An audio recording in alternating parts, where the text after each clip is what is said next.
these books right here, this is a lot of money. Probably 40,000 pesos were spent to get these songbooks. Yes. Bukod sa mga songbooks na yan na 50 copies na lahat, mag-worth ng 40,000 pesos. Amen. Oh, yes. Hindi namin binili yan. Kailan yung mga mahal na mga supporters, sila ang nagpadala. They do that because they love you. They want you to learn about Jesus. Amen. Ginawa nila dahil sa pagmamahal nila sa inyo at dapat na matutunan natin ang patungkol kay Jesus Christ. Pero ang iba sa inyo ay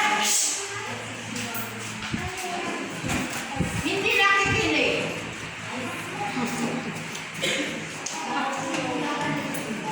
This church building here came from these supporters. They built you in church. Hindi natin ay galing sa mga supporters, hindi galing sa amin.